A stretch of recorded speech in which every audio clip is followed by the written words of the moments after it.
Baik, sekarang kita akan mempraktekkan bagaimana cara membuat faktur dan seterusnya. Jadi, Bapak Ibu sekalian, ada sedikit perbedaan antara aplikasi Cortex dengan proses bisnis sebelumnya yang ada di DJP Online. Untuk yang di DJP Online, pada bendahara instansi pemerintah hanya punya dua kewajiban pelaporan saja, ya, yaitu pelaporan SPT masa PPh pasal 21 dan SPT masa unifikasi. Tetapi ketika konteks launching, maka ada tambahan satu lagi, yaitu SPT masa PPN. Jadi nanti ada tiga kewajiban pelaporan SPT masa, ya, SPT masa 21, unifikasi, dan SPT masa PPN. Kemudian eh, kita coba langsung saja ya praktekkan. Kemudian langkah pertama adalah kita klik menu e-faktur. Menu e-faktur, kemudian di sebelah kiri ini ada pilihan-pilihannya, ada e-faktur, ada dokumen lain. Bedanya apa? Bedanya kalau e-faktur ini adalah faktur pajak sederhana yang standar, Bapak Ibu, ya. Kalau dokumen lain ini dokumen-dokumen yang tertentu yang kami anggap sebagai faktur pajak. Contoh, ketika Bapak Ibu sekalian belanja di MDIS atau di Siplah untuk sekolah, ya, maka ketentuannya adalah invoice hasil keluaran dari aplikasi Siplah atau MDIS ini dianggap sebagai faktur pajak. Walaupun secara bentuk, ya, itu berbeda dengan faktur pajak yang standar, ya. Kurang lebih seperti itu Bapak Ibu, ya.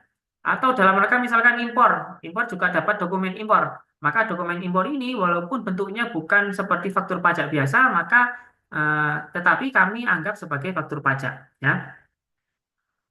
Eh, Kemudian di faktur, ya, kita lihat ini ada pajak keluaran, ada pajak masukan. Bedanya apa? Bedanya kalau pajak keluaran ini adalah faktur pajak yang kita buat ketika kita menjual barang.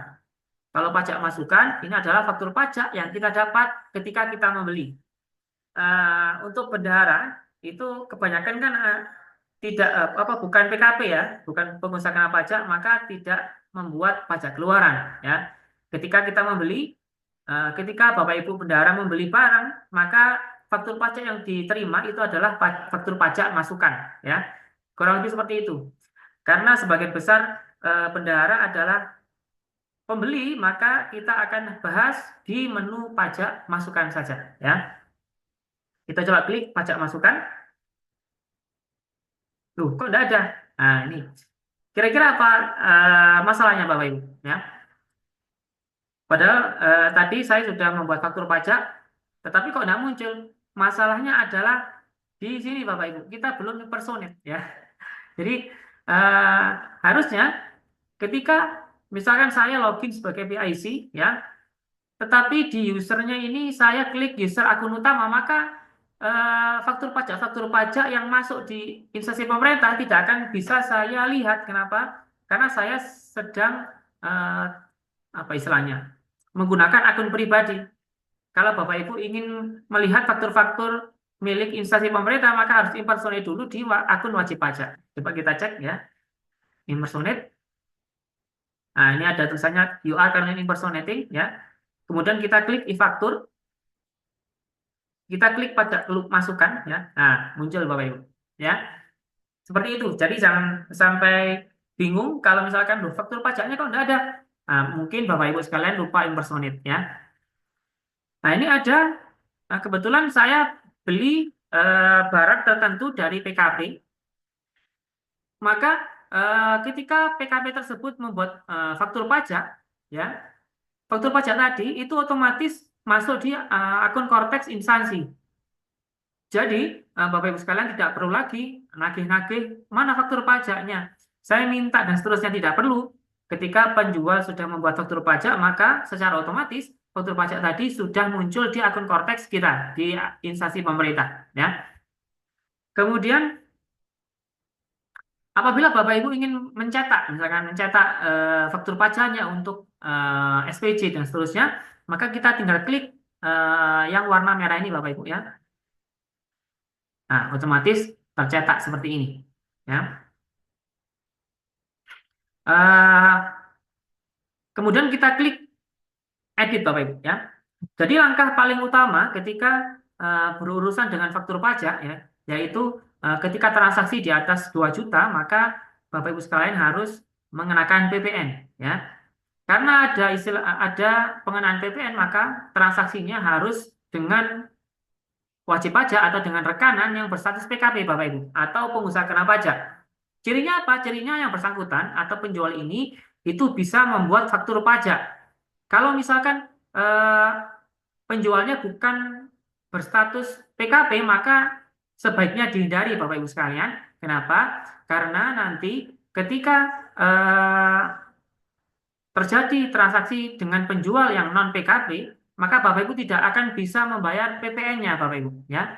Tidak akan bisa membayar PPN-nya. Nanti akan kita bahas kenapa tidak bisa, ya. Ketika Bapak Ibu tidak bisa membayar PPN, maka Bapak Ibu tidak eh, akan mengalami apa ya? Masalah ketika SPJ, ya. Ketika SPJ di atas 2 juta kan seharusnya harus dipungut PPN. Ketika Bapak Ibu transaksi dengan non PKP, maka tidak akan bisa dibayar lagi PPN ini. Nah, berbeda dengan DJP online saat ini atau sebelum 2024, itu ketika Bapak Ibu transaksi dengan non PKP kan biasanya buat billing saja 900 ya dengan eh, NPWP dengan menggunakan NPWP bendara. Dengan Cortex nanti tidak akan bisa dilakukan hal tersebut lagi ya. Kemudian langkah yang penting selanjutnya adalah melakukan pengecekan faktur pajak. Jadi ketika misal di Januari kita ada faktur pajak 10, maka Bapak Ibu harus cek semua nih, ya. Apakah faktur pajak ini betul, ya? Apakah faktur pajak ini merupakan transaksi kita? Barangkali ada faktur pajak nyasar, ya. Kenapa kok bisa nyasar? Bisa jadi dalam misalkan satu instansi Pemkot, ya, Pemkot Batu misalnya. Pemkot Batu itu rekanannya itu saja. Kenapa? Karena memang sudah dikenal dengan begitu ya. Bisa jadi penjual ini salah, harusnya membuat faktur pajak 10 juta itu untuk dinas A, tetapi ternyata salah tulis ke dinas B. Maka langkah eh, bendahara bagaimana? Coba kita klik icon edit ini Bapak Ibu. Ya. Kita cek ini betul enggak ya transaksi ini? Betul enggak nilainya? Betul enggak jumlahnya? Kalau misalkan salah, ada yang perlu diperbaiki, maka Bapak Ibu sekalian klik tandai sebagai tidak valid ya. Ketika Bapak Ibu klik ini, maka faktur pajak ini dianggap salah, maka akan dikembalikan ke penjual Bapak Ibu sekalian ya. Seperti itu ya. Kalau misalkan valid, kita teliti lagi ya. Kita kembali ke atas. Dalam hal eh, faktur pajak ini memakai mekanisme pembayaran LSKPPN, maka Bapak Ibu harus mengisi nomor SP2D ya di kolom ini. Ya, misalkan seperti ini ya. Kenapa? Karena LSKPPN ya, pajak-pajaknya itu dibayar secara langsung oleh KPPN. Bendahara tidak perlu membayar pajak sendiri ya. Maka tugas bendahara adalah menginput nomor SP2D ini, kemudian nomor SP2D ini akan disinkronkan dengan aplikasi KPPN. Ketika nanti di-generate, Bapak Ibu tidak perlu lagi membuat kode billing lagi ya. Berbeda dengan LS Pemda atau menggunakan mekanisme UP. Bapak Ibu tidak perlu mengisi ini ya. Ketika tidak mengisi ini, maka nanti ketika di akhir proses Bapak Ibu akan menggunakan akan tergenerate otomatis kode billing. Ya, nanti kita lihat sama-sama. Kalau sudah oke seperti ini ya sudah, kita kembali lagi ke pajak masukan ya. Kemudian eh, terkait dokumen lain juga kurang lebih sama seperti itu Bapak Ibu ya. Kita lihat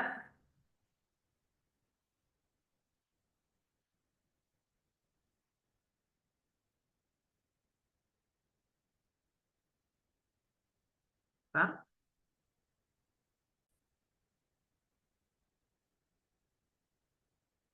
Jadi kita ulangi lagi Bapak Ibu sekalian. Ini sekarang kita sudah masuk ke dokumen lain ya. Dokumen lain pajak masukan.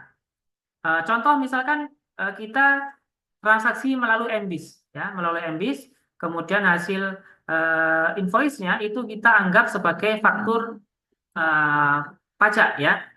Kita minta rekanan untuk membuat dokumen lain pajak keluaran, ya.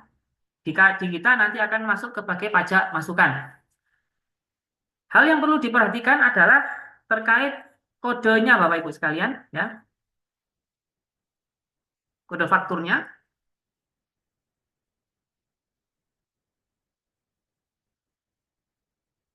Nah, jadi ketika transaksi dengan NBIS, ya, kode fakturnya itu harus 03, Bapak Ibu, ya. Ketika kode fakturnya 03 dengan menggunakan NPWP kita, maka faktur pajak eh, dokumen lain yang dari NBIS tadi itu tidak akan tergenerate kode billing. Tetapi beda dengan eh, apa? Dengan transaksi yang biasa itu kodenya harus 02. Itu tolong diingat-ingat Bapak Ibu sekalian. Saya ulangi lagi. Ketika transaksi dengan MBIS, maka kode faktur pajaknya itu harus 03 Bapak Ibu, supaya nanti tidak tergenerate kode billing PPN, ya. Untuk transaksi biasa selain NBIS, maka bisa menggunakan 02, ya. Itu yang harus diperhatikan. Untuk dokumen lain juga sama, kita cek dulu dokumen lainnya, ya. Kita klik edit. Ketika dokumen lain ini atau invoice MBIS ini tidak valid, maka kita klik tandai tidak valid. Maka invoice ini tidak akan berlaku lagi seperti itu, ya. Kalau misalkan faktur pajak dan dokumen lainnya sudah oke, ya, kita lanjut membuat SPT masa PPN. Caranya adalah klik SPT, kemudian SPT lagi,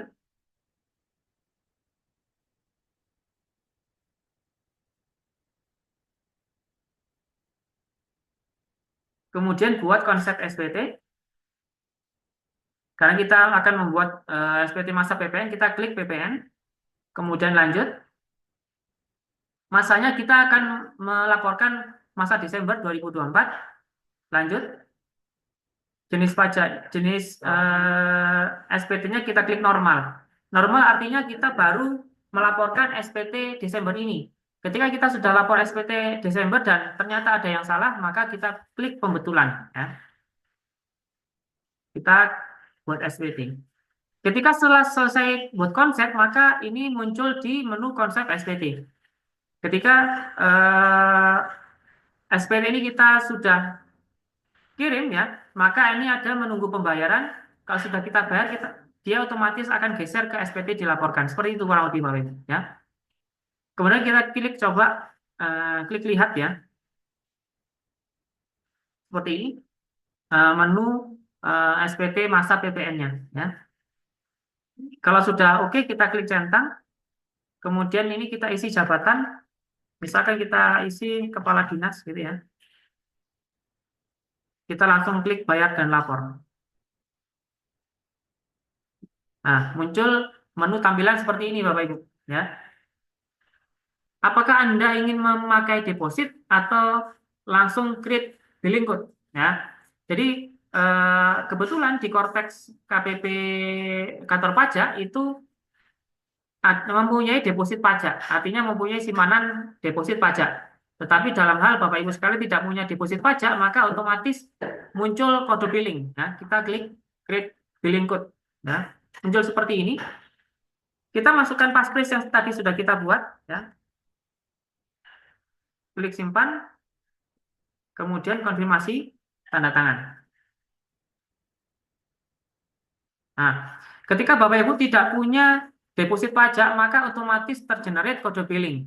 Nah, kode billingnya seperti ini, Bapak Ibu. Ya. Langkah selanjutnya adalah dilakukan pembayaran. Tata cara pembayaran itu kurang lebih sama. Bapak Ibu silakan ke tempat pembayaran ke bank mana saja, ke kantor pos, atau ke tempat pembayaran pajak yang lain. Ya.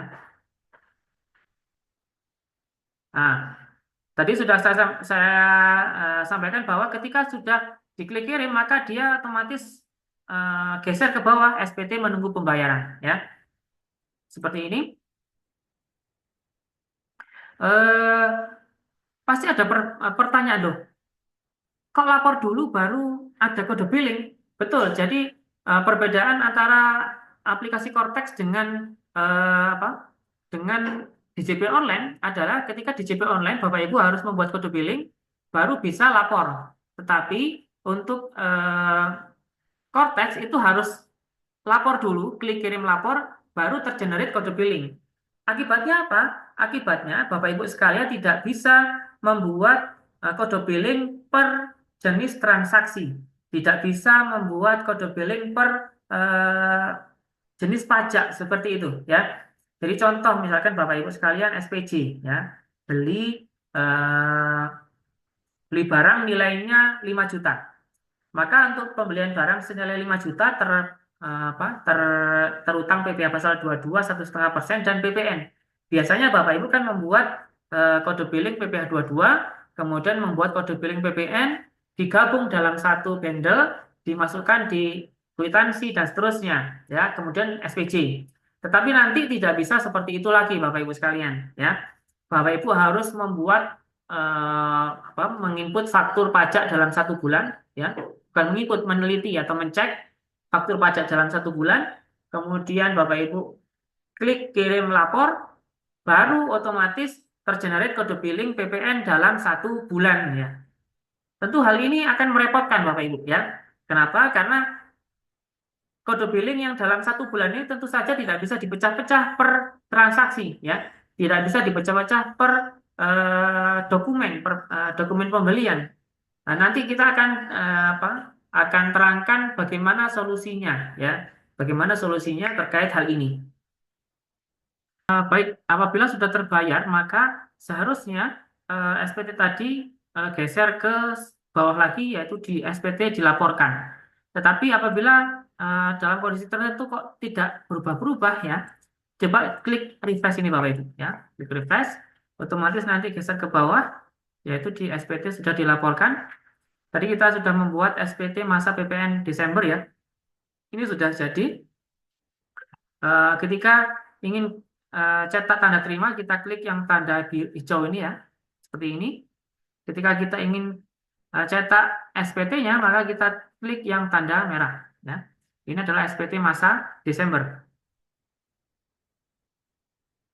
Demikian untuk praktek pembuatan pembuatan cek e-faktur ya, sekaligus pembuatan SPT masa PPN.